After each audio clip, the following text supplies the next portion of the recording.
Hello, everyone.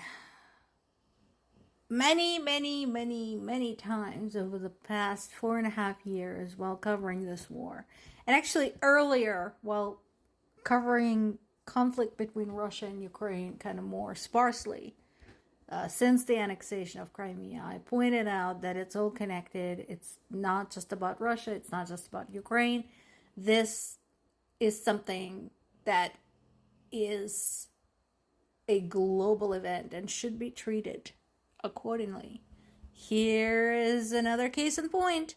Iran accused Kyiv of a deadly attack on Iranian vessel in the Caspian Sea. What they're saying is that Ukraine had attacked an Iranian commercial vessel in the Caspian Sea and killed one sailor and injured another.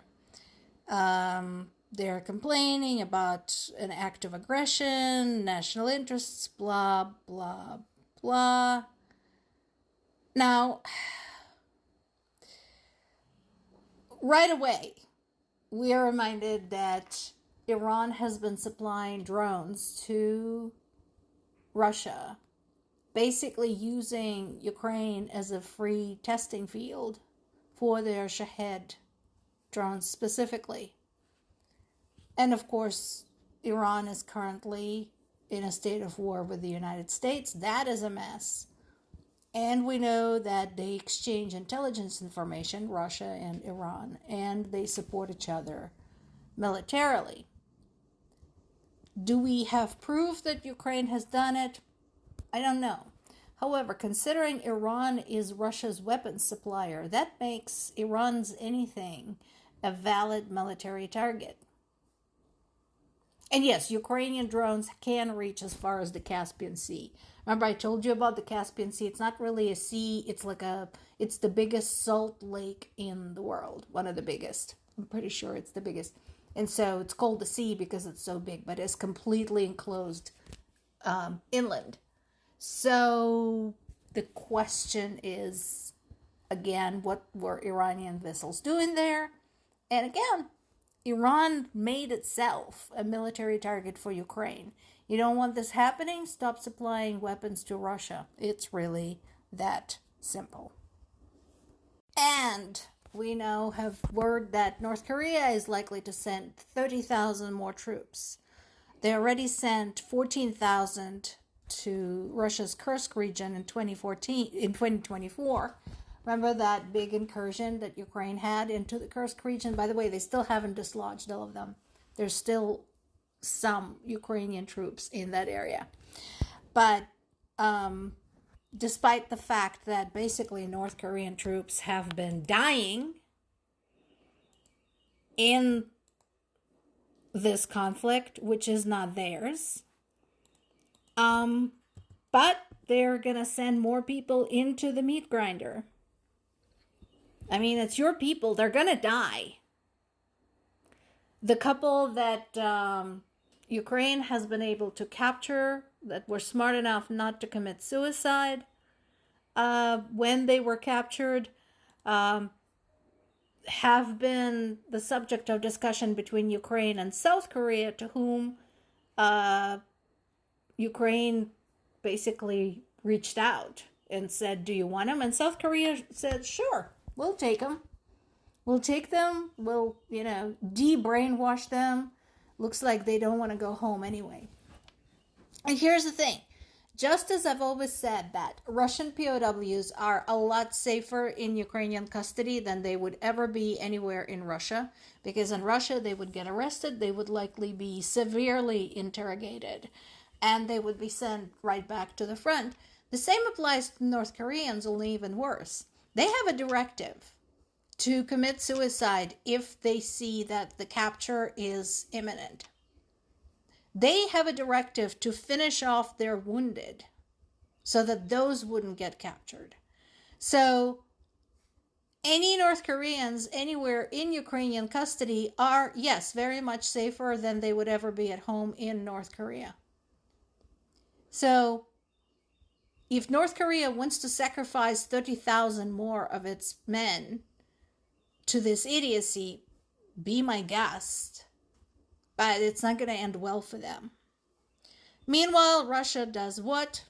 Russia continues to Russia. Russia continues bombing Ukrainian cities. So I spoke to my parents today. Zaporizhia specifically is getting bombed about twice a day. Usually, Russians try to get 4 or 5 Ukrainian cities every day. Kyiv is being bombarded constantly, but in addition, there's the names that you have heard in the past in the news: Sumy, Kharkiv, Dnipropetrovsk, Zaporizhia, sometimes Mykolaiv, as well as the port of Odessa. So those are ongoing revolving targets. In this case, 12 people were killed, including 5 children, during an attack on a holiday camp in the Zaporizhia region. And of course, Russian installed authorities are accusing Ukrainians of killing civilians. And I'm like, yeah, show me the proof. And I said in the past, any Russian installed officials in the occupied areas of Ukraine are not going to have long to live. And that has been proving true. They're getting bumped off regularly, including in the Zaporizhia region. Kyiv, like I said, has been under attack. Lots of falling debris triggering fires. One of the biggest problems has been not just the ballistic missiles. We talked about the ballistic. And it's been also the guided bombs.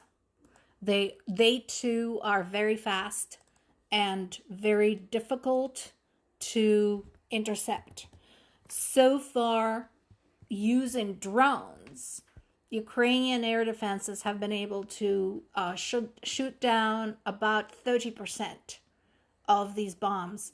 But as you might imagine, with so many of them still striking their targets, it's no consolation to the civilians on the ground like my parents. One of the things that got struck was a theater where my mom used to work. So there is that. And Kazakhstan, who the fuck asked you? The Kazakhstan's president, Kassym-Jomart Tokayev, said that, Russia and Ukraine should just freeze the war and come back to negotiations. What if it were your territory, dude? What if Russia hacked off a piece of your territory and then said you should negotiate? How would you feel about that? I love all this demagoguery. I love this whole, Ukraine is being so inflexible. Russia attacked Ukraine. Russia crossed Ukrainian border uninvited on February 24th, 2022. I know this because it was my birthday. So, why does anyone have any business telling Ukraine what to do? Ukraine is allowed to continue fighting like an angry buzzsaw and defending its country. You want this war to end? Talk to Russia. They started it. More to come.